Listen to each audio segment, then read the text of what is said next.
안녕하세요. 네, 반갑습니다. 명상하는 뇌라는 책을 가지고 여러분들께 얘기를 나눌 수 있어서 기쁩니다. 사실 오랫동안 이 법당에 오지 않은 것 같아요. 물론 코로나 때문에도 이런 강좌를 원활하게 할 수 없었고, 또 저는 요즘은 카이스트 명상과학연구소를 설립해서 지금 한 5년 가까이 그곳에서 과학자들하고 명상을 연구하고, 그리고 또 학생, 교수, 직원, 외국인 교직원들을 위해서 명상 프로그램을 새롭게 개발하기도 하고, 또 그 개발된 프로그램을 이제 적용해서 함께 나누는 그런 일들을 꾸준히 해오고 있습니다. 그런 일환으로 이 명상하는 뇌라는 책을 저희가 번역을 했어요. 이 책은 카이스트 명상과학연구소의 저와 그리고 김은미 교수님 함께 번역을 했습니다. 오늘 함께해서 같이 나눴으면 훨씬 좋을 뻔했는데 아주 부득이한 사정이 있어서 올 수 없어서 대신 제가 사과드립니다. 이 책과 인연이 된 것은요,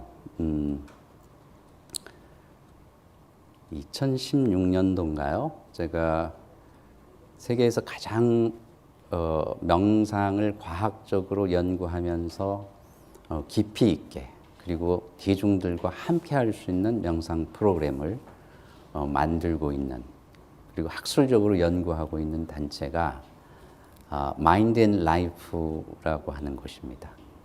Mind and Life Institute, 마음 생명 연구소 정도로 번역을 할 수 있겠네요. 그 연구소는 사실은 한 20, 30년 전에 달라이라마, 티베트 불교의 달라이라마 스님께서 명상을 과학적으로 연구하는 게 이 과학 시대에는 매우 중요하겠다라는 이제 통찰을 가지고 세계 유수의 과학자들하고 만나기 시작합니다. 그래서 한 20여 년 동안을 꾸준히 물리학자, 양자 물리학자뿐만 아니라 천체 물리학, 그리고 이제 점점 지나면서 뇌과학이 발달하니까 뇌인지과학, 심리학, 다양한 분야의 자연과학자들을 만나서 담론을 이끌어갑니다. 매우 인상적이었던 것은 21세기는 과학 문명이 의 꽃이 만발하는 시기이다. 그래서 이때 맞춰서 불교와 깊은 대화를 했을 때 과학도 크게 도움을 받고 불교도 과학으로부터 도움을 받을 수 있다. 이 통찰을, 지혜를 가지신 거예요. 여러분들 다 아시다시피 달라이라마 스님은 티베트 불교의 큰 어른이시고, 이분은 역시 또 국왕입니다. 그리고 많은 고통을 혼자 안고 지금 현대를 살아가고 계시거든요. 나라를 빼앗기고 또 그 많은 고통들을 가지고 있음에도 불구하고 그것을 폭력으로 표현하지 않고 사랑과 연민, 자비로 그걸 표현함으로써 무저항의 평화의 상징처럼 우리 곁에 아직도 계시죠. 그런 분이 어릴 때부터 이 과학적 사고방식, 그리고 과학적인 실험, 이런 게 매우 관심이 많았던 거예요. 그래서 티베트 불교 그런 라마, 달라이라마가 되려면 어릴 때부터 특수교육을 받지 않습니까? 근데 그때 아직 과학이 이 동양으로 많이 들어오지 않았을 때인데, 서양의 선교사들이 이런 카메라를 갖고 온다거나 라디오 트랜지스터를 선물하면 그걸 다 뜯어가지고 이게 분해해보고 거기서 원리를 이제 발견하려고 하고 그랬다고 하더라고요. 그래서 당신이 이제 미국에, 유럽에 자주 방문하시면서 그런 과학자들을 통해서 많이 배우고 또 과학자들에게 새로운 통찰을 주는 일을 20여 년간 했습니다. 지금도 하고 계시니까요. 훨씬 더 이제 횟수로 하면 더 많아지겠죠. 근데 저는 사실 이 선불교를 기반으로 해서 대승불교 공부를 선악과에서 했기 때문에 기반이 대승이죠. 그리고 어릴 때부터 저는 봉암사, 송광사 등에서 선 수행을 했습니다. 그다음에 저 뼛속에는 선불교가 각인이 돼 있어요. 예. 그런데 실제 학문은 초기 불교를 했습니다. 인도, 스리랑카, 그리고 영국의 이제 빨리 성전협회, 빨리 텍 소사이티가 있는 그곳에서 이제 그 회장님을 제 슈퍼바이저로 지도 교수로 모시고 거기서 학위를 했거든요. 그래서 실제 제 학문적인 쪽은 초기 불교입니다. 여러분들 초기 불교 공부해 보시면 대승불교, 티베트 불교처럼 그렇게 광활하지는 않지만 굉장히 실질적이고 논리 기반으로 되어 있고 그리고 신비적인 요소들이 별로 없어요. 예. 대승불교는 그래도 신앙적인 게 굉장히 많이 발달되어 있잖아요. 티베트 불교는 말할 것도 없이 그렇고요. 그래서 티베트 불교에 대한 제 선입감이 있었어요. 그런데 불교 방송에서 달라이라마 스님과의 대담을 한 그 영상들을 한 40여 개 해서 다 번안해가지고 그 올려놨더라고요. 그래서 제가 중앙 승가대에 있을 때 방학 2달을 딱 비우고 마음 먹고 그 비디오를 다 봤습니다. 그 비디오를 다 봤어요. 하나도 안 빼고. 볼 때마다 막 환희심이 나는 거예요. 그리고 달라이라마 스님께 너무 감사한 마음이 들고 그래서 제가 그때 이제 동국대 이사로 있었기 때문에 매년 동국대 의대에서 의사 선생님들이 한의사, 양의사 다 함께 한 15분들이 달람살라에 가서 의료 봉사를 하시더라고요. 그래서 그때 제가 자청해서 제가 단장을 할 테니까 함께 가자 해서 제 목적은 이제 달라이라마 스님을 친견하고 싶어가지고 그리고 질문을 드리고 싶어서 갔거든요. 그래서 10일 동안 이제 그분들은 열심히 봉사하고 저는 이제 여기저기 다니면서 그 티베트 불교 이모저모를 살피고 2번에 거쳐서 달라이라마 스님을 친견을 합니다. 그때 저는 뭐 그 사인 받고 이런 데 별로 관심이 없었고 오로지 제가 품었던 질문 딱 한 가지. 그 질문이 뭐였냐 하면은 바로 이거였어요. 20, 30년 동안 달라이라마 스님께서는 어떤 태도로 불교 혹은 종교와 과학, 그것도 자연과학과 그런 심도 있는 대화를 하셨습니까? 어떤 원칙이 마음속에 있었습니까? 왜냐하면 이 두 개는 과학과 종교 혹은 불교는 만날 수 없는 평행선을 그을 수도 있는데 어떻게 거기서 아주 원활한 대화들을 나눌 수 있었습니까? 제가 당신께서 대담한 것들을 비디오를 많이 봤는데 매우 감동이었습니다. 그랬더니 이분이 굉장히 활짝 웃으시면서 That's very good question, important question 하시면서 대답을 영어로 막 해주시는 거예요. 근데 그 대답의 내용이 저한테는 지금까지 제가 품어왔던 모든 의문들이 쫙 풀리는 그런 순간이었어요. 첫 번째 원칙, 과학자들하고 대담할 때의 원칙은 첫 번째, 우리 인간에게, 인류에게, 생명에게 유익한 주제를 선정한다. 자칫 잘못하면 서로 논쟁으로 끝날 수 있잖아요. 그래서 유익한 주제, 예를 들어서 과학에서도 심리학, 정신학에서 정말 많이 연구한 이 화에 대한 것. 화는 왜 일어나는가? 화를 치료하기 위해서는 어떻게 해야 되는가? 그리고 다양한 방법들이 이쪽 그 과학계에서도 많이 개발이 돼 있고, 불교도 마찬가지로 불자님들 잘 아시겠지만 부처님께서는 대의왕이라고 하잖아요.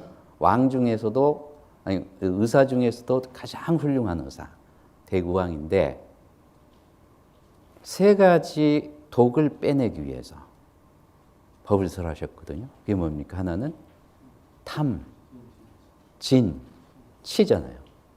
저는 쉬운 말로 탐을 확이라고 표현하고, 우리만 의태어 의성어가 발달했잖아요. 화는 욱이라고 표현하고, 그 다음에 화가 났다가 막 그 원하는 게 안 되고 그러면 막 그 화가 나고 왔다 갔다 하다 보면 머리가 멍해집니다. 그래서 치는 멍이에요. 그래서 확, 욱, 멍. 탐진치가 우리 삶 전체거든요. 이 사바세계, 고통의 세계에서 사는 사람들.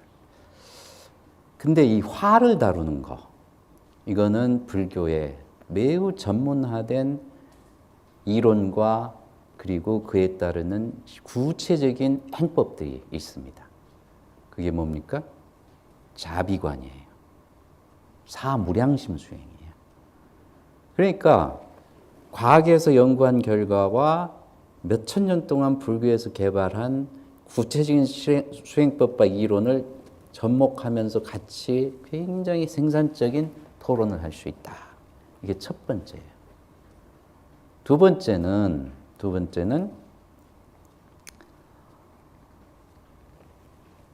불교는 세상의 모든 만물, 현상들을 관계론적으로 봅니다.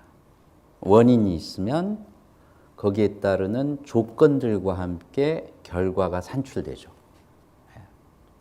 어떤 분들은 이건 초기 불교에서는 이렇게 연기를 해석하지 않는다고 그러는데 저는 그렇게 보지 않아요. 초기 불교, 상자부 불교, 대승, 선불교, 연기는 가장 기본 바탕입니다. 불교 가르침에. 이걸 우리가 연기법이라고 하잖아요. 원인, 결과만 이야기하면 인과법이고, 원인과 조건들을 이야기하면 인연법이고, 이 전체를 통합해서 이야기하면 연기법이에요. 예. 그래서 이 연기법을 가지고 과학과 대화를 하면 굉장히 이야기가 잘 풀린다는 말씀하시더라고요. 왜냐하면 과학도요, 원인이 뭐지? 그리고 그걸 둘러싸고 있던 어떤 조건들이 있지? 그렇게 했을 때 어떤 결과가 나오지? 질문들을 끊임없이 하면서 어떤 한계치 내에서, 그건 가설을 세우잖아요. 그 가설을 한계치 내에서 그걸 검증해내는 거. 이게 과학이거든요. 그리고 무한히 열려 있어요. 그래서 불교와 대화하기는 너무 좋다. 저는 너무 공감이 되는 거예요, 그 말씀이. 자, 근데 세 번째가 중요해요. 세 번째는 해도 좋고 안 해도 좋다는 거예요, 대화를. 왜냐하면 과학도 지금 해결하지 못한 영역들이 진짜 더 많습니다. 그렇지 않아요? 요즘 그 제임스 웹 그 로켓을 쏘가지고 어마어마한 사실들을 지금 이제 그 측정하는 기술이 발달돼 있잖아요. 저 이번에 이제 그런 동영상을 보면서 과학의 진보가 엄청나구나. 그 정교성이. 그런데요, 과학 전공자들한테 이제 여쭤보거든요. 그렇게 해가지고 뭘 타겟으로 최종적으로 목적으로 하냐 그랬더니 빅뱅의 메커니즘을 발견하기 위한 거예요. 과학은 빅뱅 이후의 세계를 다루는 거예요. 그리고 빅뱅이 실제 있는지도, 사실은 있었는지도 아직도 과학적으로 이게 가장 설득력이 있기 때문에 과학적으로 받아들여진 거지, 그 외에도 다른 이론들이 있다는 얘기예요. 근데 불교는 이 빅뱅 이전의 이 언어화되기 이전의 기호화되기 이전의 세계에 대한 깨달음을 이야기하거든요. 그렇기 때문에 더 넓은 영역을 이야기하는 거예요. 그렇다고 불교가 아주 촘촘하게 이걸 데이터화해가지고 수식화해서 이걸 측정해서 검증해내는 일은 불교에서는 안 하거든요. 물질과학적인. 정신과학적인 것은 매우 섬세하고 정치하게 들어가 있지만 물질과학 쪽은 아직은 현대과학이 훨씬 더 앞서 있다고 볼 수 있어요. 그래서 서로를 인정하자는 거예요. 그리고 모르는 것은 솔직하게 모른다고 하고 아는 것은 안다고 하고 모름과 알을 명료하게 함으로써 우리가 뭐에 대한 이야기를 할 수 있을지 서로 주제 선정을 할 수 있다. 이렇게 말씀하시더라고요. 와우, 너무 명쾌하지 않아요? 예를 들어서 윤회가 있냐 없냐. 여러분들 윤회 믿으세요? 불자라면 당연히 윤회를 믿어야죠. 이렇게 말씀하실 수도 있어요. 그렇죠? 예, 그건 믿음의 영역이에요. 아직 죽어보지 않았으면 그걸 지금 현재의 언어로 말하기가 쉽지 않아요. 사실 많은 과학적 연구가 1970년대, 80년대 되었습니다. 티베트 림포체들을 대상으로도 하고 체면을 통해서도 하기도 하고 많은 연구들이 있는데 80%는 윤회가 사실이라고 이야기할 수 있지만 20%는 너무나 또 안 맞는 것들이 있는 거예요. 그래서 윤회는 과학적으로 검증됐다고 하기보다는 남겨두는 게 낫다. 과학기술이 더 발달하고 더 정신문화하고 잘 연결이 됐을 때 그때 담론으로 이끌어와도 될 것 같다라는 말씀을 하시는 거예요.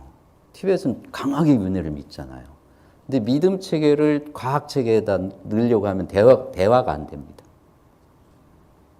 신이 있냐 없냐, 신의 존재성, 철학에서 어마어마한 논쟁들을 해서 지금까지 왔잖아요. 아직도 해결되지 않는 문제. 이건 신앙의 문제예요. 불성? 불교에서는 우리 대승불교, 선불교에서는 불성을 이야기하잖아요. 사실 이것도 개념화된 거예요. 그래서 이것이 체화된 분들에게는 이게 팩트, 사실이고 현상으로 바로바로 드러나는 거지만 체화되지 않은 사람의 입장에서 보면 이건 아직도 대상화된 거, 개념화된 거죠. 그래서 그런 영역들은 무한히 그냥 열어놓자. 그리고 과학기술이 더 발달하고 이 정신, 이 문화도 명상을 통해서 더 정교하게 체계화되고 이론적으로 그걸 다 검증해낼 수 있는 시스템을 갖출 때까지 인내심을 가지고 서로 존중하면서 함께 하나 담론으로 이끌어가자. 이 세 가지를 말씀하시는데 제가 더 이상 질문을 하지 못했어요. 너무 환희심에 차가지고 그 여행을 마치고 돌아왔거든요. 예, 이 이야기를 좀 길게 했는데요. 이 책의 저자 리처드 데이비슨과 데니얼 골만. 여러분들 데니얼 골만은 잘 아시잖아요. 이분은 감성지능을 최초로 라는 책을 쓰고 이쪽 분야를 아주 전문적으로 연구를 하신 깊은 명상을 하신 분이면서도 하버드 심리학과 학부에서부터 쭉 공부를 하셔서 나중에 그 저널리스트, 과학 저널리스트까지 되신 아주 훌륭하신 1세대 명상가죠. 그리고 리처드 데이비슨은 이분도 1세대 명상가입니다. 이 책에서 이야기했듯이 하버드 학부 시절에 여름방학만 되면 방학만 되면 둘이 의기투합을 해서 인도에 가서 이제 명상을 한 거예요. 그때가 60년대, 70년대니까 히피, 펑크 이런 굉장히 반항적인 문화가 미국에서 아주 활발했거든요. 그래서 젊은이들이 그 서양의 현대 문화, 문명에 반기를 들면서 새로운 정신세계를 찾아 나섰어요. 그러다 보니까 동양에 가보면 머리를 찔끔 줄겨매고 막 수염 기르고 또 이상한 짓을 하시는 분들이 너무 많거든요. 그리고 또 뭐 이상한 거 먹고 해롱해롱 하면서 막 뭘 체험했다 그러고 시공이 사라졌다 그러고 그러니까 그때는 이제 분별을 할 수가 없잖아요. 뭐가 좋은지. 그래서 마약도 하고 막 이런 분들이에요. 근데 다행히 불교 스승들을 만납니다. 그 중에서 고행가라고 하는 스승을 만나요. 이 두 분 다. 고행가는 현대 명상에 정말 중요한 역할을 하신 분이에요. 이분은 인도 분인데 미얀마에서 큰 다국적 기업 설탕 회사를 하셨어요. 그래서 돈은 엄청 많이 벌었어요. 그런데 계속해서 편두통이 있는 거예요. 그래서 뭐 유럽, 미국, 뭐 일본 이 좋은 의사가 있다면 다 가서 치료를 해봐도 안 돼, 안 나서요. 근데 친구가 아주 친한 친구가 저기 우바킹이라고 하는 스승이 11코스 위파사나 명상을 하는데 아마 거기 가면 네가 병이 치유될 수도 있다. 한번 가봐라 하니까 이분이 이제 비즈니스맨 지금 매우 합리적인 분이잖아요. 그 이상한 말 하지 말라고 명상한다고 이게 나을 것 같으면 내가 벌써 갔다. 그래가지고 그냥 안 갔어요. 근데 친구가 와서 몇 번 이야기하니까 말 대접해 주기 위해서 갔는데 첫날, 이튿날, 3일째 되는 날 편두통이 사라져 버린 거예요. 10일째 끝나는 날로 내가 진짜 이 두통이 있었나 할 정도로 사라졌어요. 와우. 그리고 자기 스스로가 이제 이 담마, 부다의 법을 청취하게 공부하기 시작해요. 그래서 그걸 확신을 해가지고 이제 이 회사를 다 청산하고 뭄바이 고향으로 돌아와서 가족들에게 이 11코스를 하기 시작합니다. 그래서 가족들한테 해보니까 막 사람들이 10일 만에 너무 깊은 경험을 하고 삶이 바뀌는 거예요. 그래서 이제 본격적으로 명상센터를 만들어서 뭄바이에서 한 서너 시간 가면 그 이가테뿌리라고 하는 곳이 있습니다. 거기 가서 이제 털을 잡고 프로그램을 이제 잘 다시 정돈해가지고 가르치기 시작해요. 이때 리처드 데이빈슨, 댄과 같은 이런 분들이 그 젊은 나이에 20대 때 가서 명상 공부를 합니다. 체험을 금방 하죠. 그래서 너무 좋으니까 이제 와서 뭐 방학 끝나고 오면 지도 교수가 너 뭐 했어? 논문 얼마나 썼어? 이제 늘 물어보거든요. 그럼 굉장히 이제 마음이 졸이고 하는데 이 두 분은 아주 당당하게 인도에 가서 명상을 하고 왔다고 하는 거예요. 이 책에 나옵니다. 그러면 아주 인상을 찌푸리면서 야, 니들 그 이상한 신비주의, 그 종교, 불교 뭐 이런 거 해가지고 나중에 여기서 석박사 못 한다. 정신 차리고 공부나 열심히 하라고. 근데 그 말이 두 분한테는 귓등으로 흘러내린 거예요. 아, 교수님은 지금 몰라요. 새로운 세상이 있어요. 그래서 그 뒤로 이분들은 꾸준히 명상을 체계적으로 연구해서 결국에는 위스콘신에다가 리치는 세계에서 가장 명상과학을 잘 할 수 있는 시설을 갖춰놓고 그 다음에 명상을 가장 오래 한 고수들, 명상 고수들의 뇌 영상 사진을 많이 가지고 있습니다. 이게 연구는 데이터로 승부할 수밖에 없잖아요. 예. 그래서 이 댄하고 리치 이 두 분이 학부 때 이 논문을 썼어요. 이 책이 원래 이름이 뭔지 아세요? Altered Traits예요. Trait는 우리 인간이 타고난 어떤 것, 이걸 이제 트레이트라고 하거든요. 이 타고난 습성이나 타고난 그 본질을 변화시킬 수 있을까 명상을 가지고 이런 질문을 학부 때부터 한 거예요, 두 분이. 그래가지고 똑같은 제목으로 논문을 썼어요. 영어로 써가지고 이제 내놨는데 그때는 이제 막 둘이 이거 우리 내지 말자 해서 그냥 뒤에다가 밀쳐놨어요. 그리고 나서 몇십 년을 둘이 각자의 분야에서 연구를 하고 둘이 이제 의기투합이 된 거예요. 아, 이 정도면 이제 세상에 내놓을 만하다. 명상이 어떻게 발전돼 왔고 앞으로 명상이 어떻게 21세기 AI 시대에 역할을 할 것인지에 대한 이야기를 우리 한번 재밌게 써보자 해서 두 분이 이제 이 책을 쓴 겁니다. 근데 제가 마침 2017년도인가요? 우빠야 젠 센터라고 일본 선사의 미국계 일본 선사인데 그 비구니 스님입니다. 근데 그분이 이 리치 이런 분들의 데모처럼 명상과학을 이끌어 가셔요.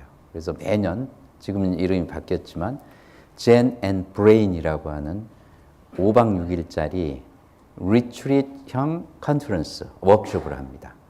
가면 선원에 들어가는 것처럼 일과를 다 지켜야 돼요. 그러니까 이제 공양 시간 정확하게 지키고 공양하고 나면 선방에서는 이제 원력 청소하잖아요. 각자 저는 그때 법당 청소 소임을 맡아서 법당 청소를 했는데 다 이렇게 흩어져 가지고 청소하고 그다음에 이제 세미나 발표하고 명상하고 또 오후 되면은 울력 시간이 있어요. 막 풀도 뽑고 또 청소하고 그렇게 해서 5박 6일을 했는데 중간쯤 되니까 리치가 저한테 오더니 한국에서 온 승려냐고 맞다고 그랬더니 자기가 책을 지금 이제 내서 곧 출판이 된다고 그러냐고 어떤 책이냐고 그랬더니 쭉 설명을 하더라고요. 근데 이건 한국어로 바로 번역을 해야 될 것 같아요. 그래서 제가 판권 어떻게 됐냐고 한국어 그랬더니 이미 팔렸다는 거예요. 그래서 너무 실망해가지고 이거 우리가 꼭 번역해야 되는데 연구소에서 그때 연구소 설립 직전이었어요. 그래가지고는 한국에 나오자마자 수소문을 해봤죠. 그랬더니 정말 희한하게 김영사에서 이쪽하고 인연을 이미 맺었어요. 그래가지고 김영사에서 이걸 시간을 걸려서 노력을 많이 해가지고 이 책을 정말 멋지게 잘 냈습니다. 그 목차를 한번 제가 쭉 보고 오늘은 어차피 이 책에 대한 이야기를 하도록 저를 초대를 했으니까 그 차례를 한번 보시면요. 깊고 넓은 명상과학의 세계라고 하는 게 1장이고요. 2장은 고대의 단서, 3장은 하나의 가설, 1, 2, 3장은요. 제가 말씀드린 대로 자기들이 어떻게 명상을 접하게 됐는지 그리고 고대 명상에는 어떠한 것들이 있고 또 그러한 것들이 현대에 줄 수 있는 그 혜택이 뭔지에 대한 것들을 나름대로 잘 정리를 해놨습니다. 이게 1, 2, 3장의 내용이에요. 그리고 3장부터 하나의 가설, 4장 우리가 가진 최고의 것, 5장 평온한 마음, 6장 사랑할 준비, 7장 탁월한 교육, 8장 존재의 가벼움, 9장 몸과 마음, 그리고 게놈. 게놈은 사실 이게 유전자하고 관련돼서 테로미어, 우리가 명상을 잘하게 되면 무병장수할 수 있다라고 하는 것들이 또 과학적으로 연구되어 있습니다. 이런 이야기를 여기 하고 있고요. 그다음에 10장은 심리치료서의 명상, 11장은 수행자의 뇌, 12장은 숨겨진 보물, 그리고 13장, 14장인데 12장까지가 굉장히 촘촘하게 과학적으로 명상을 검증을 어떤 방식으로 했고 그리고 그 검증하는 방식 속에 사실은 정치한 과학적 방법이 아닌 것들도 굉장히 많다.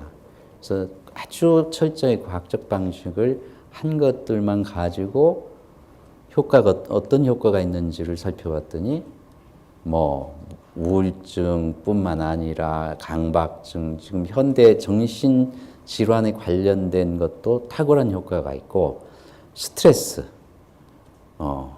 관리하는 데도 아주 유용하고 그리고 긍정적인 삶에 영향을 미칠 수 있는 우리 의식의 기제들이 있잖아요. 공감력이랄지 또 회복 탄력성이랄지 그리고 세상을 보는 관점들을 잘 유연하게 순간순간 잘 정돈해가는 이게 명상의 다 다 그런 것들이 있어서 그런 효과가 나더라 하는 이야기들을 이제 아주 정리를 쉽게 잘 해놨습니다.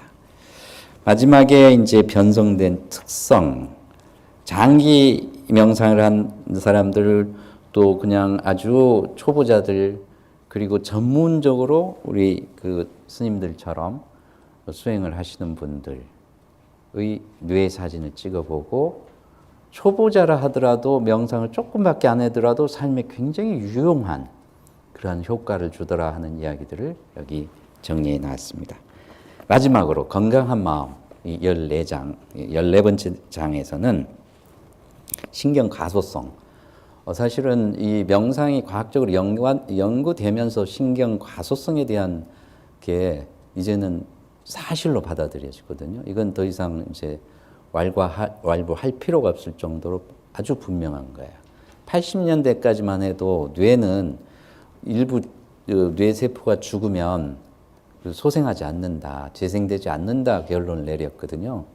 그런데 이 명상 쪽에서 뇌신경과학으로 그다음에 fMRI를 찍어서 보니까 그게 아닌 거예요. 어떤 특정 부위를 담당하는 뇌세포가 죽어도 그 옆에 있는 세포들이 이 스냅스, 가지를 계속 치면서 그 역할을 똑같이 해주는 거예요. 그래서 명상을 하면 할수록 뇌는 굉장히 건강해지는구나. 이런 이제 결론을 내리기 시작합니다.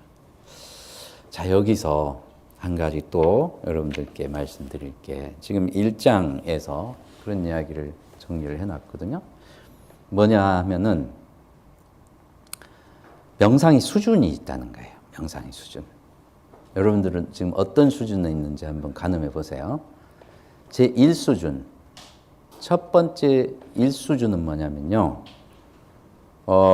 달라이라마 스님, 틱나탄 스님, 숭산 스님, 아까 고행가, 뭐 또 미얀마 쪽에 있는 그 다양한 윗바사나 스승들, 파옥을 비롯해서 뭐 마하시, 쉐우민 이런 큰 명상 대가들은 실제 그걸 몸으로 체화했어요. 그리고 그 수행체계에서 가장 최상위의 경험을 하신 분들이라고 우리가 이제 이야기를 한다면 그분들을 1수준이라고 서양 사람들의 입장에서는 이야기를 하고 있는 거예요. 1수준. 실제 체험을 아주 근원적으로 했고 그리고 그것을 이론과 함께 매우 쉬운 이 방법으로 이걸 대중들에게 가르칠 수 있는 분들. 이게 1수준이에요. 서양 사람들 입장에서요. 2수준은 뭐냐 하면은 그 스승들에게 직접 배운 서양의 1세대 명상가들인 거예요.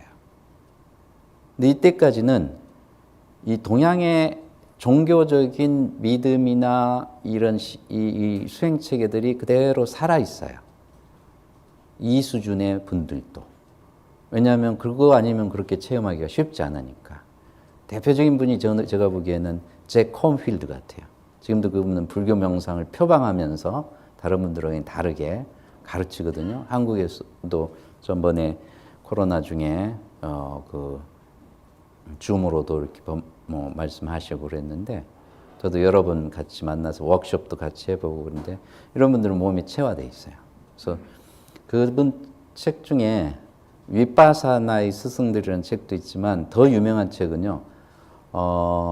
깨달음 후의 빨랫감이라는 책, 재밌는 책입니다. 이분이 이 동양의 구루들한테 스승들한테 가서 명상을 하고 끝날 때 막 엄청난 체험들 한 거예요. 그래서 내가 이제 삶으로 돌아가면 완전 도인, 마스터처럼 삶을 달관하고 살 수 있어. 너무너무 좋아. 그래가지고 이제 집에 딱 갔어요.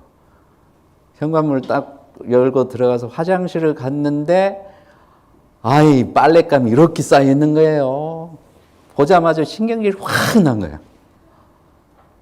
근데 그 다음 순간 알아차리면 아니 내가 그 환희로운 그 명상의 순간들은 다 잊어버리고 이 빨랫감 때문에 화가 나? 이건 뭐야 도대체? 그래서 그걸 주제로 해서 책을 쓴 거예요. 그래서 굉장히 재밌어요. 수행이요, 수행이 완벽한 존재 그 상태를 이야기하는 게 아니에요.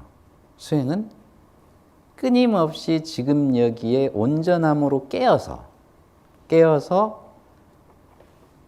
끊임없이 알아차리면서 향상일로로 가는 게 수행이에요. 이렇게 이야기하면 좀 너무 추상적인 것 같아서 구체적으로 말씀드리면, 불교에서 수행은요, 원래 인도 산스크리트나 빨리어 원어는 바바나입니다. 바바나. 이것의 원래 뜻은 뭐냐면 경작한다 뜻이에요. cultivation, development. 이렇게 있는 상태를 잘 꽃필 수 있도록 경장한, 열매를 맺을 수 있도록 경작하는 거예요. 뭘? 몸과 마음을. 이게 수행이에요. 이 수행 안에 사실은 메디테이션, 명상, 컨템플레이션, 이 모든 것들이 사실은 포함된다고 봐야 돼요. 불교 입장에서 보면 적어도. 예. 이걸 전부 다 명상이라고 했을 때는 이건 삶이에요. 삶은 바로 명상이다. 명상은 바로 삶이다. 다른 말로 이야기하면 수행은 삶이고 삶은 수행이다. 이렇게 돼야지만이 사실은 본질이 드러나고 삶이 이 질적으로 변하기 시작합니다. 그래서 그 질적인 변화를 맛본 분들이 2수준입니다. 동양에서는 1수준이고 이 서양에서는 2수준이에요. 근데 2수준은 1수준과 무슨 차이가 있느냐? 서양 사람들의 언어로 재구성한 거예요. 그네들의 문화에 맞게, 사고방식에 맞게 재구성해서 재편집한 게 지금 서양의 명상이에요. 근데 그 역할을 누가 가장 잘했냐 하면은 제가 보기에는 틱나탄과 달라이라마, 틱나탄 스님 중에는, 그리고 숭산 스님. 숭산 스님은 선불교 쪽에서 했지만 씨앗만 주고 실제 마음 챙김이라고 하는 걸로 세계화되는 데는 바탕 역할을 했지 구체적으로 그분들이 이걸 갖다 쓰지는 않더라고요. 예. 쓰고 있지만은 표방하지 않아요. 예. 제가 나중에 좀 이따 말씀드릴게요. 그래서 그게 2수준입니다. 그래서 2수준 명상가들을 여러분들이 만나보시면 벌써 딱 달라요. 말을 딱 하는 순간 벌써 이분은 명상이 몸에, 마음에 깊이 체화되어 있고 삶 속에서 이게 늘 드러나고 있구나.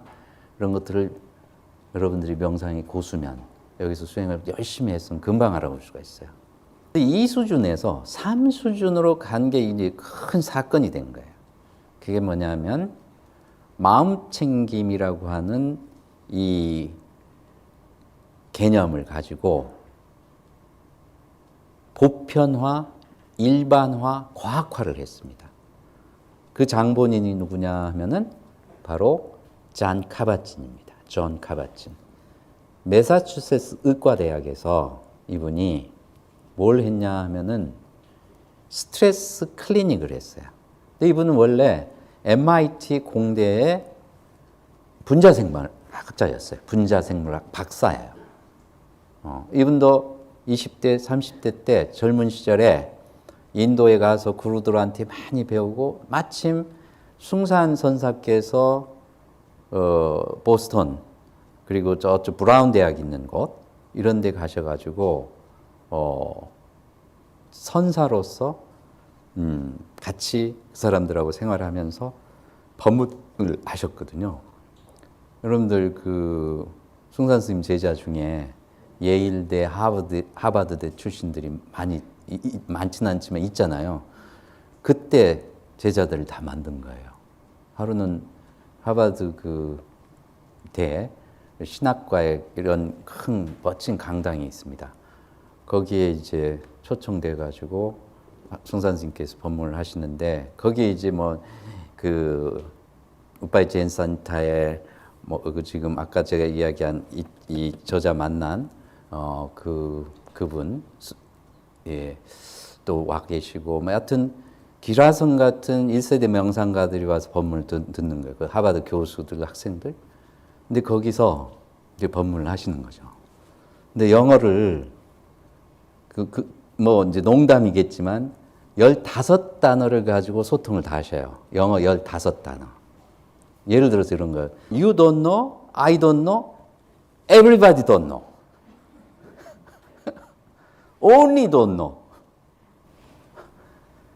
그래서 그분 숭산 스님 별명이 Only don't know였어요. Only don't know.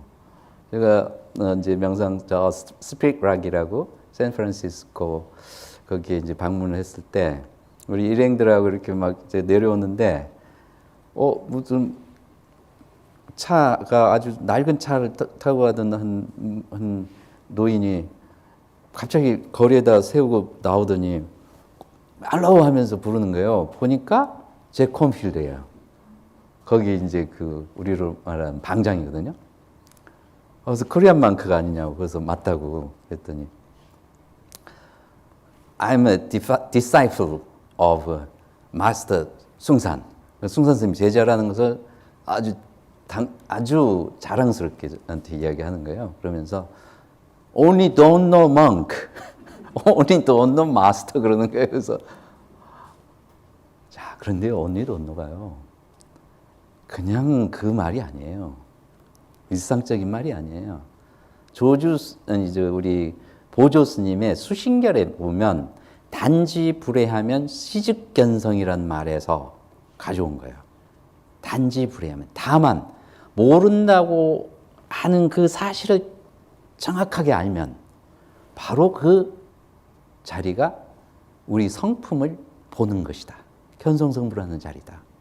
이 말을 미국에 가셔서 You don't know, I don't know, everybody don't know, only don't know 이렇게 표현을 하신 거예요. 근데 그게 사실은 바로 들어가는 선어거든요. 그리고 나서 이제 늘 또 그 제자들한테 썼던 이야기들이 just doing. 서양 사람들 당신이 가르쳐 보면은 뭐 따지고 묻고 뭐가 그렇게 질문이 많은지 나중에는 막 저기 해놓고 이제 just doing, just doing 그 말만 하시는 거예요. 그래서 only don't know, just doing. 우리말로 하면 모를 뿐, 할 뿐. 두 뿐 가지고 기라석군 같은 제자들을 배출해냈어요. 그 중에 한 분이 바로 잔 카바진입니다. 잔 카바진이에요. 그래서 잔 카바진의 마음챙김 기반 스트레스 완화 프로그램에는 정확하게 그 선사상이 깔려 있습니다. 제가 그걸 확인했어요. 이분이 중국에 한 600명 정도 MBSR 티처들을 이제 훈련하고 2013년도인가요? 한국에 오셨어요. 근데 이제 한국에 오실 때 여기 이제 안희영 교수님이라고 MBSR 한국 이제 그 연구소를 가지고 계시는 이제 사실은 존 카바친 직제자죠. 그분한테 간곡히 부탁을 했답니다. 한국에 자기가 오면 반드시 우리 이 한국 선불교회 최종장 몸에 체화하고 있는 불이중도법을 체화하고 있는 분을 꼭 만나게 해줘라. 저한테 요청이 왔어요. 그래서 제가 그때 누가 좋을까 하고 쭉 보니까 남진제, 북송담. 지금 사실은 간화선의 종장은 딱 두 분이라고 누구나 다 수자 스님들 말씀하시거든요. 남쪽에는 진제 큰 스님, 북쪽에는 인천 용화사의 성담 큰 스님, 이 두 분이에요. 그래서 제가 그때 성담 큰 스님을 친견하게 하려고 백방으로 수소문해서 오시려고 했더니 그때 건강이 매우 안 좋으셨어요. 그럼 누구를 만날 수 있겠어요?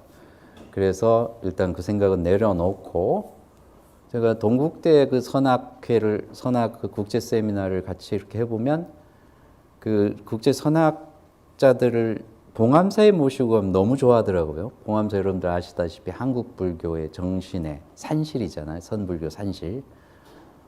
그때 최근에 입적하신 정명 선사께서 계셨습니다. 수자로서. 그래서 그 스님께서는 굉장히 논리적으로 서양 사람들하고 잘 균형감 있게 대화를 잘 하시더라고요. 그래서 스님께 연락을 드려서 이런 사람이 스님께 1박 2일 동안 가서 대담을 하고 스님께 가르침을 받으려고 합니다. 그랬더니 반가워하시면서 오시고 오라고. 그래서 그게 성사돼서 이제 내려갔죠. 팀을 꾸려서. 근데 오후 동안에 차담을 하면서 대화를 하는데 대화가 안 풀리는 거예요.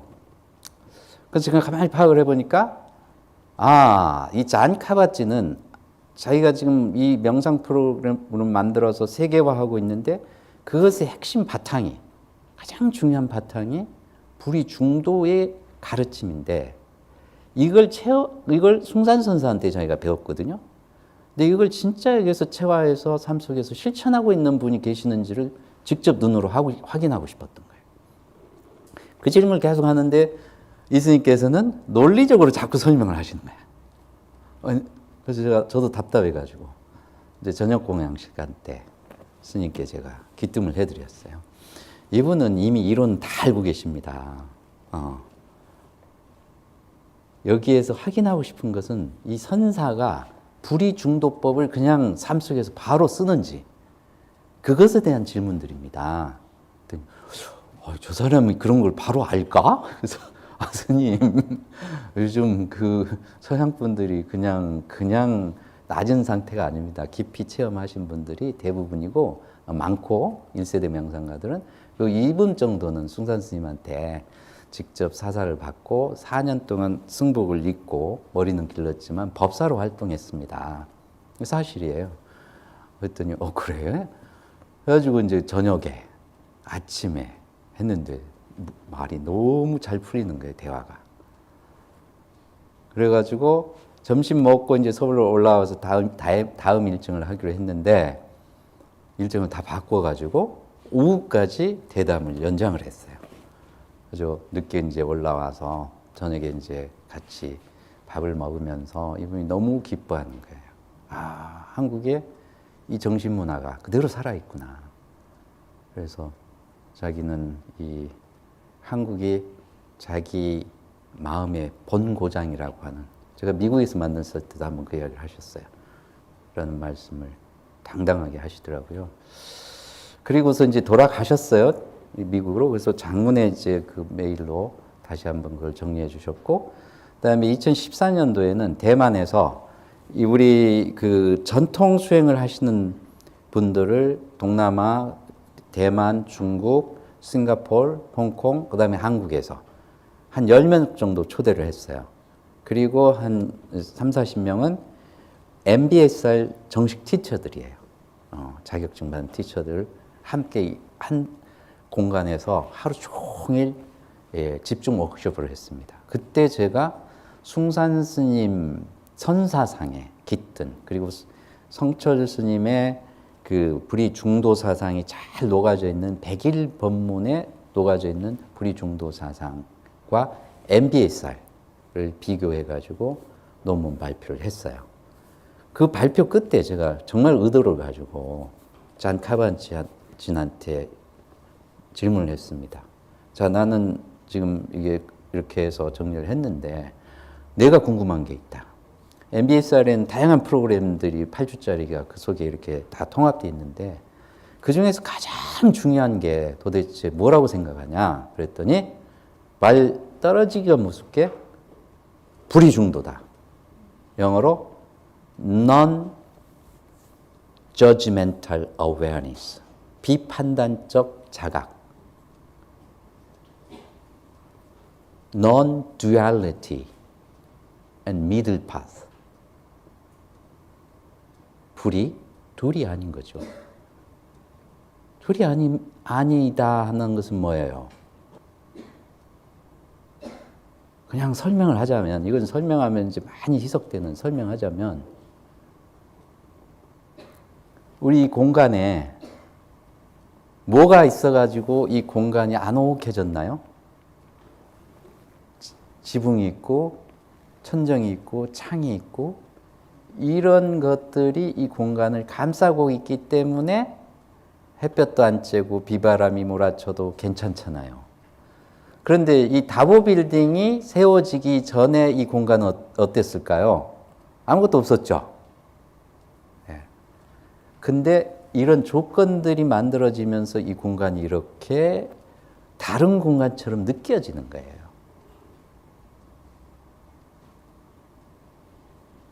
이처럼 세상의 모든 현상들은 어떤 조건들에 의해서 둘인 것처럼 인식될 뿐이지 실제는 둘이 아니라고 하는 거예요. 그럼 둘이 아니면 똑같은 이야기야?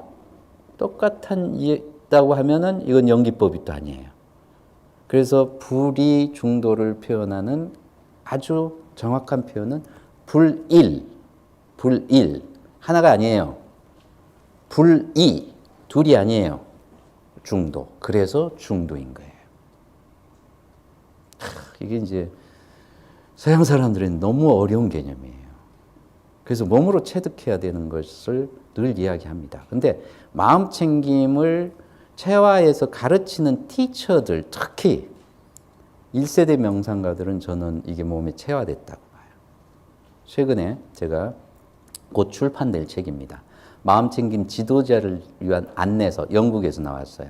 근데 그 책을 제가 꼼꼼하게 보고 추천사를 써서 보냈거든요. 이제 9월 달에 아마 삶과 지식이라는 출판사에서 출판이 될 거예요. 마음챙김 관련 뿐만 아니라 자비명상, 그리고 한국에서 개발한, 본인이 개발한 어떤 명상 프로그램을 하든지 간에 그 책은 필독서라고 저는 봐요.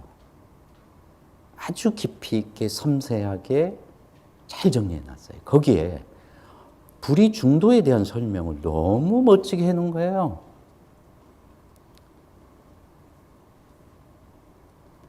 열심히 하면서 애쓰지 않기. 여러분들 지금 열심히 듣잖아요. 근데 너무 이렇게 애쓰면 금방 머리 아픕니다. 그죠? 딱 하면 오죠. 이게 불이중도예요. 열심히 하지 말라는 이야기, 열심히 하되 애쓰지 않는 거예요. 이완하되 각성력을 계속 깨어있음을 이어가는 거예요. 이게 마음챙김의 근본이에요. 본질이에요. 불교 명상의, 모든 불교 명상의 바탕입니다. 그거를 전 카바친이 정확하게 알고 체득하고 그걸 가르치고 있더라고요. 그래서 제가 딱 그 답변이 나오자마자, 그러면 네가 가르친 이 교사들이, MBSR 교사들이 이 비판단적 어웨어니스, 자각을 몸에 체화하고 있느냐 그랬더니 막 웃으면서 그거 체화하기가 쉽지 않다 말씀하시더라고요. 제가 바로 그럼 특별한 교육을 시켜야 되지 않느냐, 이 티처들한테는 이것만 해가지고 이걸 체험할 수 있도록 그게 선불교 이게 있지 않느냐 그랬더니 맞대. 근데 내가 지금 몇 살인지 아냐? 그래서 모른다 그랬더니 내가 지금 80대야. 80대에 또 무슨 프로그램을 만들으라고 해. 그래서 제가 막 웃으면서 맞다고. 근데 진짜 그건 진심이고요. 그리고 이 책의 저자 두 분도 이제 그런 입장에서 두 번째의 그 수준에서 자기들끼리 이걸 이제 풀어가는데, 두 번째 수준에 있으면은 첫 번째 수준과 두 번째 수준은 굉장히 깊어요. 그리고 뿌리를 상실하지 않아요. 그 뿌리에 항상 그 촉촉한 수분과 자양분이 들어옵니다. 그런데 이걸 넓게 펼쳐야 되겠다는 이제 원을 세운 거예요. 그 첫 번째 원을 세운 분이 잔 카바친이에요. 어느 날 11코스를 하는데 촥 의식이 열리면서 이거를 정말 많은 사람들에게 함께 나눌 수 있는 방법이 뭘까? 맞아. 스트레스라고 연결을 하자. 그리고 스트레스 클리닉에 이걸 접목을 시킵니다. 근데 마인드풀니스라는 용어는 어디서 가져왔냐 하면요. 연원이 어디냐면 염처경입니다. 혹시 염척영 공부하신 분 계시죠? 염척영은 모든 명상과학의 기본 텍스트라고 저는 생각을 해요. 여기서부터 다 파생됐다고 봅니다. 뿌리는 이거예요. 염척영이에요. 염척영은 붓다가 가르치신 수행법 중에서 가장 종합적이고 구체적으로 기술해 놓는 텍스트입니다. 짧지만 거기에 많은 정보들이 코드화되어 있어요. 염척영은. 그 염처는 뭡니까? 신, 수, 심, 법, 몸, 느낌, 마음이 사유, 대상, 이 현상들, 이거 법이잖아요. 다 포함되어 있어요, 여기. 그래서 이 염척영을 독일계 승려인데요, 유대인인데 스리랑카 오셔서 평생을 수행하고 불자 그 출판사를 만들어서 대중들을 위한 이 포교서를 만든 분이에요. BPS라고 Buddhist Publication Society라고 하는 굉장히 중요한 출판사를 만들어서 수행하시면서 평생 그 일을 하신 분이에요. 그분이 야나뽀니카라고 하는 분이에요. 그 야나뽀니카라고 하는 분이 윗바사나 명상을 염척영을 통해서 하고 나서 미얀마 스승, 스리랑카 스승님들한테 배우고 책을 하나 씁니다. 그 책 이름이 The Heart of Buddhist Meditation이에요. The Heart of Buddhist Meditation. 불교 명상의 핵심. 이 책이 염척영 해설서입니다. 잔 카바친이 이 책을 보고 탁 영감이 온 거예요. 와, 마인드풀니스? 심리학에서 쓰거든요. 이걸 가져다가 이걸 기반으로 해서 스트레스를 완화시킬 수 있는 프로그램을 만드는 자. 여기에 이제 첫 주에 가면은 우리 오감을 일깨우는 건포도 명상을 합니다. 바디 스캔을 해요. 몸을 쫙 훑어가면서 감각 관찰을 해요. 이거 전부 이제 그 웨다나 즉 두 번째 느낌 관찰에서 파생된 것들이에요. 호흡 관찰을 합니다. 신념처에서 가장 기본이 호흡 관찰이거든요. 호흡 관찰을 합니다. 요가를 갖다 넣습니다. 그때 벌써 1979년도에 첫 프로그램이 나왔거든요. 요가.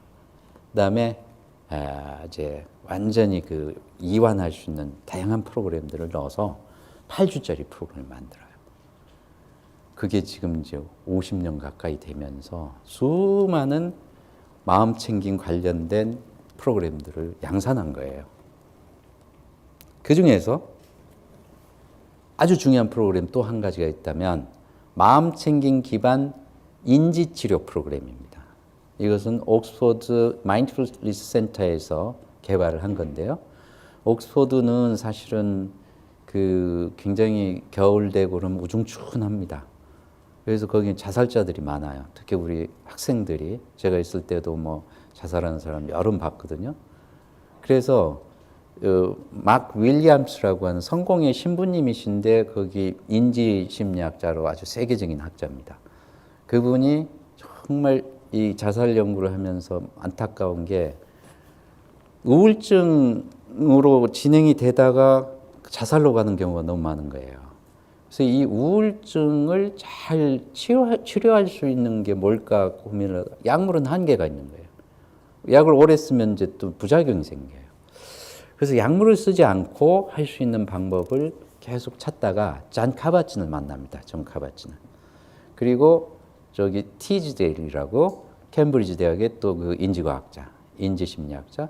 그다음에 저쪽에 카나다의 진델 시글 토론토 대학. 이 세 분이 의기투합을 해서 존 카바친을 모셔가지고 인지치료 기반, 인지 기반, 마음 챙김 기반 인지치료 프로그램을 만들어요. 근데 타겟팅이 뭐냐? 정확한 초점이 뭐였냐면은 우울증 재발 방지를 하는 거였어요. 그래서 아주 엄격한 실험을 해가지고 연구 결과가 나왔는데 약 먹는 것보다도 조금 더 효과가 좋은 거예요. 그러면 이건 국가적 차원에서도 이걸 쓰죠. 그래서 지금 카나다, 미국, 영국에서는 보험이 가능할 정도로 이걸 국가에서 받아들이고 과학화된 프로그램이에요. 예, MBCT. 그 이후로 이제 사실 다양한 프로그램이 나왔지만은 주목해야 될 프로그램은 뭐냐 하면은 이 자비 관련된 프로그램이에요. 이거는 컴패션 기반 프로그램들입니다. 그러니까 연민과 사랑과 연민을 기반으로 해서 사무량심 그 초기 경전에 있는 자비경을 기반으로 해서 사무량심 수행을 과학화한 프로그램들이 스탠포드, 에모리, 하버드 이런 대학에서 막 쏟아져 나와서 지금 10수년이 지나면서 거기에도 과학적 연구들이 계속 쏟아져 나오고 있습니다. 그러니까 두 가지 축이에요. 하나는 마음 챙김을 기반으로 한 현대 명상 프로그램들이고요. 또 하나는 컴패션, 자비를 기반으로 한 프로그램들이 과학화되고 있어요. 저는 지금 우리가 살고 있는 세상은요, 정말 공감과 공존, 공유의 문화가 확산되지 않으면 공멸로 갈 수 있는 위험한 사회라고 저는 봅니다. 그래서 저도 이런 명상과학을 체계적으로 쭉 공부하고 몸으로 체화해 가면서 한국은 이 정신문화, 명상의 정신문화의 원석을 가지고 있다고 저는 생각을 하거든요. 이 원석을 서양의 그 탁월한 분들이 잘 가공을 해가지고 반짝반짝 빛나는 다이아몬드 반지, 목걸이 이런 걸 만들어서 이쪽으로 계속 보내고 있잖아요. 우리는 또 무분별하게 그걸 받아서 해보면 어떻게 보면 우리하고 잘 안 맞아요. 그 변형됐기 때문에. 근데도 그냥 무작정 따라가거든요. 그래서 저는 한국에서 우리가 개발을 하자 이제. 그리고 또 그쪽으로도 보내고. 그래서 제가 개발한 게 HST, Heart Smile Training이라고 하는 자비 명상 프로그램입니다. 지금 이제 10년이 넘으면서 이번 최근에 3, 4일 전에 삼천각에서 한 32명의 하트 스마일러, 우리는 이제 하트 스마일러라고 합니다. 티처들을 이제 배출을 했어요. 이분들은 코로나 때문에 시간이 훨씬 많이 걸렸죠. 한 4년 넘게 걸려서 다양한 것들을 이제 훈련해가지고 이제 밖으로, 세상 밖으로 이제 나와서 아마 이제 내년부터는 제가 안 하더라도 그분들이 여러 분야에서 이제 하기 시작할 겁니다. 그래서 이런 프로그램들이 이제 한국에서도 만들어지고, 그다음에 과학적 검증 절차를 계속 거쳐가는 거. 그래서 우리가 만든 이 프로그램도 사실은 하버드 의대 그 수련병원 그에서 지금 이제 코로나 전부터 시작을 했는데 코로나 때문에 한 지금 2년 반 동안 중지했다가 다시 시작을 했습니다. 그래서 내년 2, 3월경에는 제가 가서 한국에서 하는 걸 그대로 가르쳐 가지고 효과성 검증을 합니다. 근데 거기서 그 연구소에서 MSC라고 하는 프로그램을 만들었어요. 한국에도 자주 오셨는데 코로나 전에는 크리스토퍼 거머라고 하는 교수님하고 또 여성 교수님 한 분이 같이 프로그램을 개발을 했는데요. 그 프로그램은 자비 명상 프로그램에서 가장 빨리 세계적으로 확산되고 있습니다. 왜냐하면 자기 자비, mindful self-compassion, 자기 자비에 대한 전문화된 프로그램이에요. 자기 자비?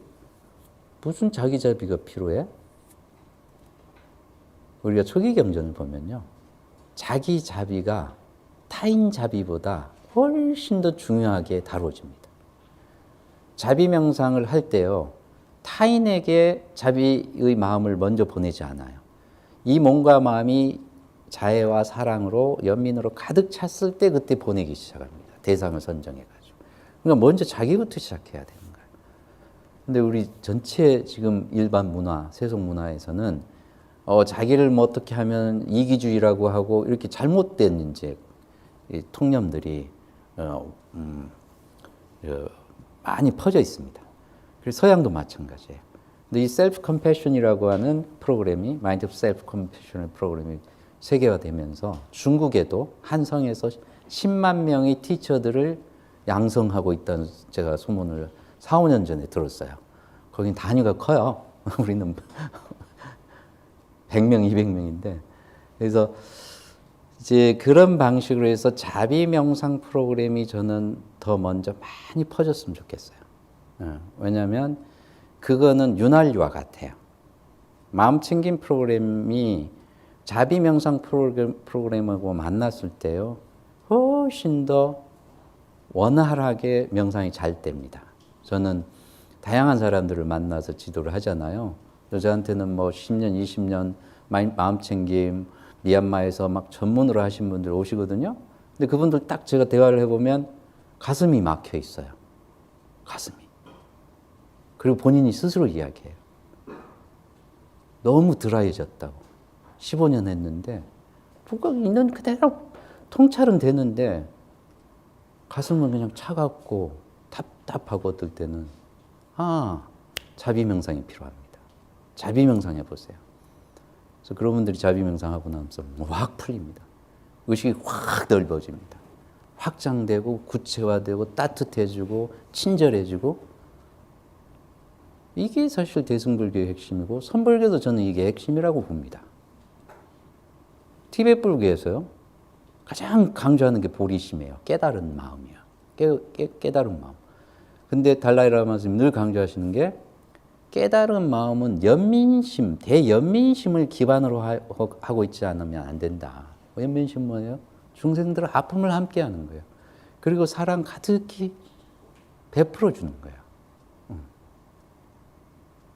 이게 현대 명상의 큰 축인데 저는 이 명상이 3세대에서 과학화되면서 굉장히 빠르게 전 세계로 확산되고 있습니다.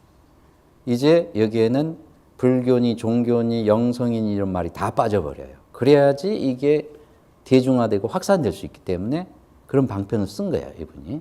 선교 방편을. 그래서 이분 강연할 때 보면요.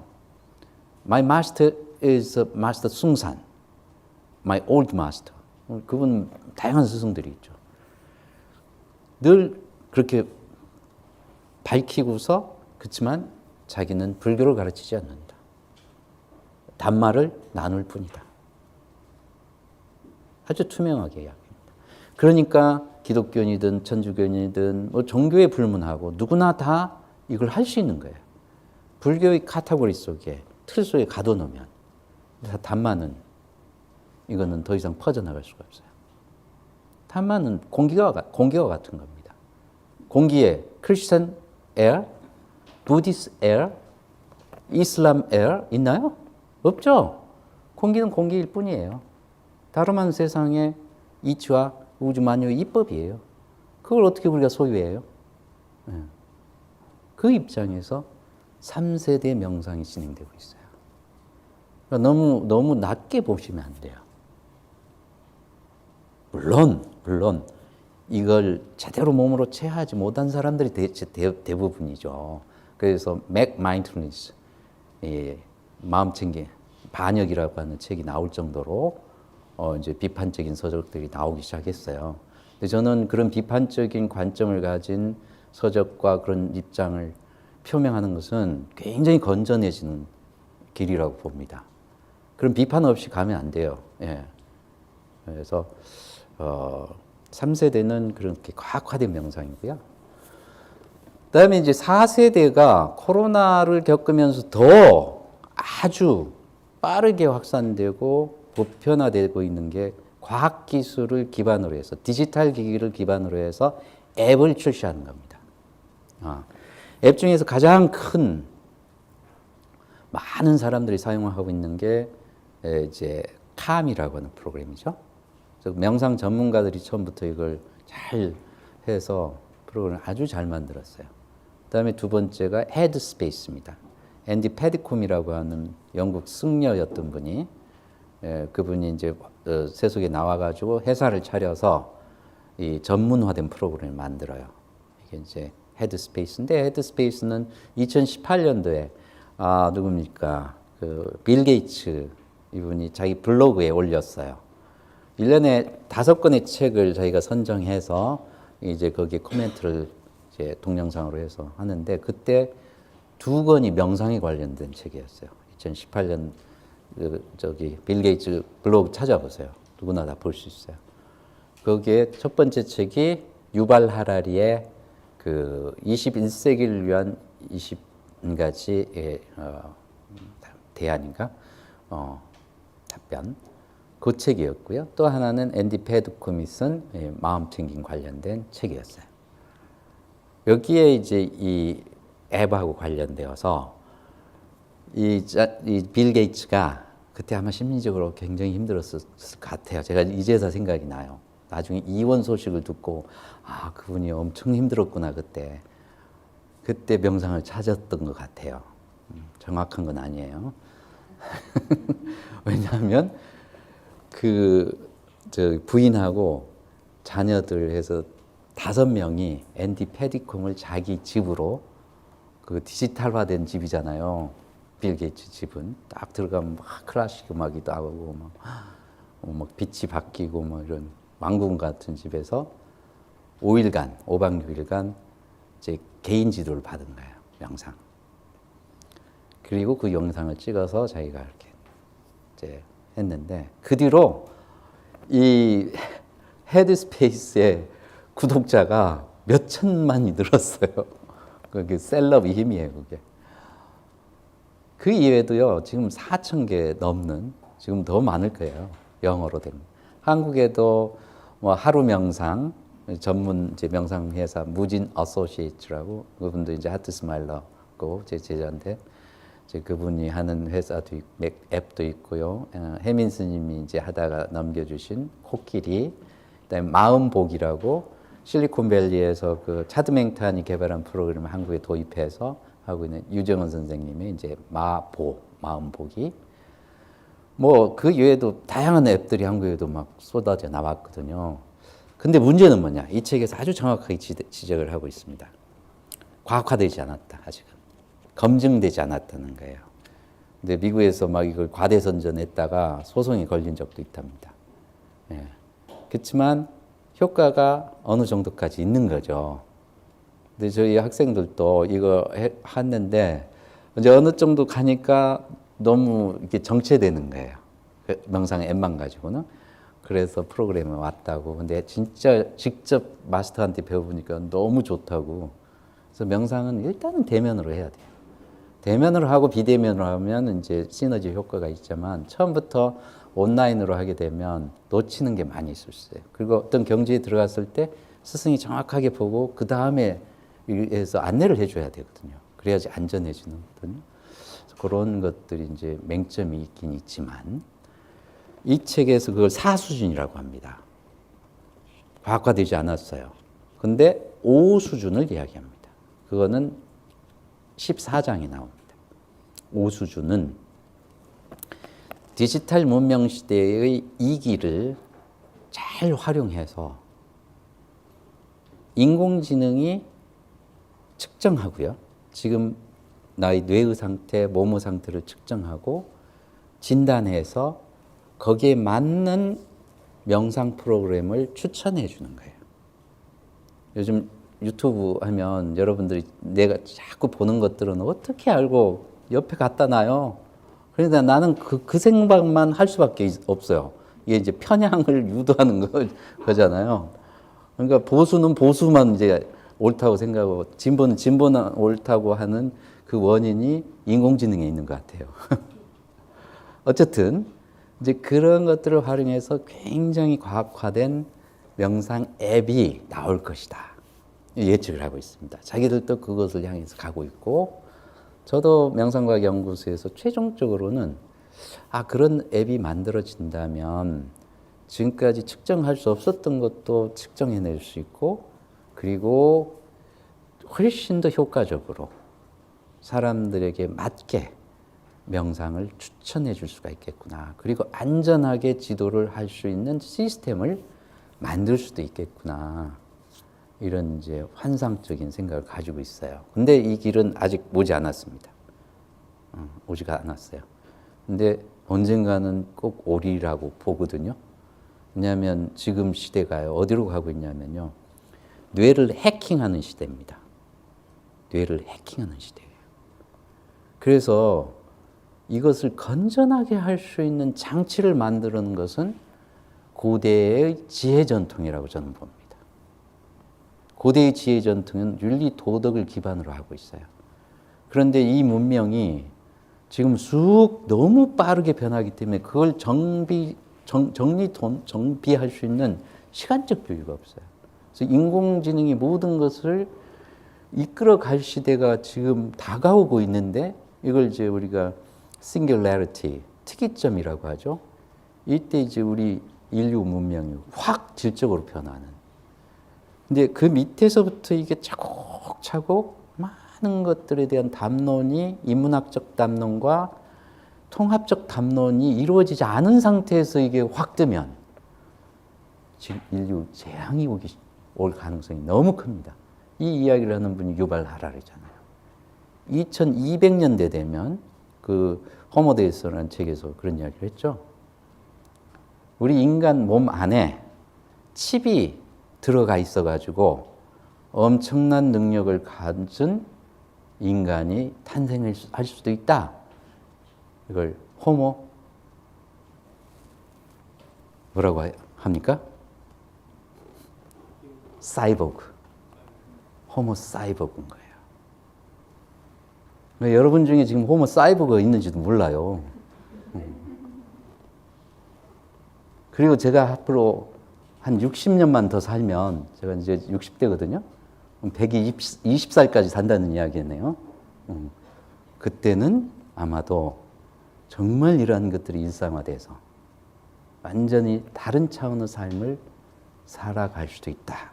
근데 그게 유토피아가 되려면 명상에서 이야기하는 진짜 함께 공존하고 공유하고 사랑하고 아끼고 정말 좋은 선한 의지를 가지고 공적으로 삶을 살아가는 이런 인간종들이 많아졌을 때 우리보다 더 능력이 출중한 AI 사이보그가 보고 이것들 있으면 진짜 힘들어. 그럼 다 해쳐버릴 거 아니에요. 제거해버릴 거 아니에요. 근데 이것들이 착하거든요. 그리고 이것들이 있으니까 훨씬 더 삶이 풍요로워. 지들 삶도. 그러면 공존하는 거죠. 그래서 명상은 그런 역할을 할 수 있는 정말 본질적인 기제들을 잘 갖추고 있다. 지금 명상과학은 이 기제들을 발견하기 위한 쪽으로 많은 것들이 모아지고 있습니다. 효과성 검증은 이제는 뭐 당연한 거예요. 효과성. 근데 왜 그 효과가 나는지, 그 기제가 뭔지, 메커니즘이 뭔지를 발굴해 가면 제5 수준의 명상 프로그램이 나오고 그런 문화가 함께 할 수 있다라고 생각을 합니다. 자, 제가 여기까지만 해야 될 것 같습니다. 1시간 40분 하라고 그랬는데요. 또 질문하실 시간을 좀 남기는 게 더 좋을 것 같아서 여기까지만 할까요? 예, 감사합니다. 경청해 주셔서. 그러면은 질문이 한 장 들어와 있는데요. 예. 명상에 들려고 해도 망상이 자꾸 들어 여의치 않은데 망상을 아예 없애려면 어찌해야 할까요? 라는 질문입니다. 아주 중요한 질문인데요. 명상과 망상은 백지장 한 장 차이입니다.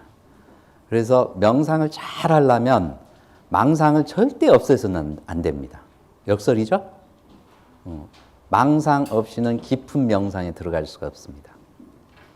망상은 있는 그대로 알아차리고 있는 그대로 흘려보냈을 때 망상의 자리에 명상이 떠오릅니다. 많은 분들이 오해를 하고 있어요. 내가 탁 가보자 하고 있으면 나는 무념무상으로 바로 들어가야 돼. 그게 망상입니다.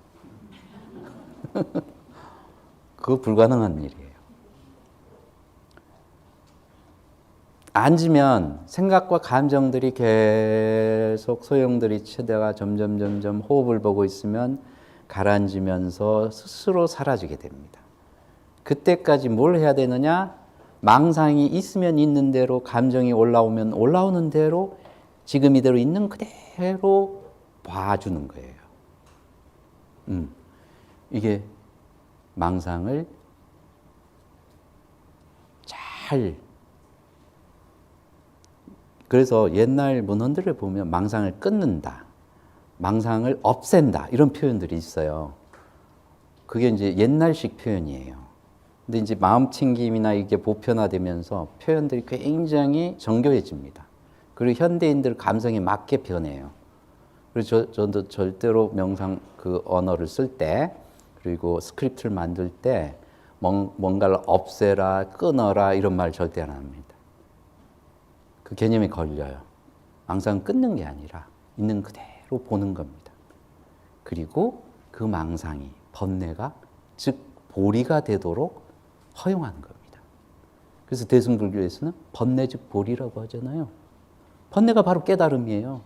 깨달음이 바로 번뇌고 이걸 불이법이라고 아까 제가 그랬잖아요. 불이중독법. 그러니까 명상 초입부터 이게 몸으로 체화되는 것이 진짜 건전한 명상이지. 아, 내가 망상을 끊고 완전히 청정무구한 무념무상의 상태로 들어야지 하면은 그 상태도 안 됐는데 억지로 만들어가지고 이제 도산으로 타는 거예요. 주변에 많습니다, 그런 분들이. 불이법을 쓰지 않는 거예요, 중독법을. 뭔가를 성취하려고 하는 법을 썼기 때문에 이상해져요. 그리고 자기가 깨달았다고 막 호언장담하고. 그분들은 전부 불이중도에서 벗어나서 뭔가를 이걸 유의법한 법을 쓰고 있는 것이다. 이런 생각을 저는 하고 있어요. 예. 열심히 망상하세요. 그럼 명상이 됩니다.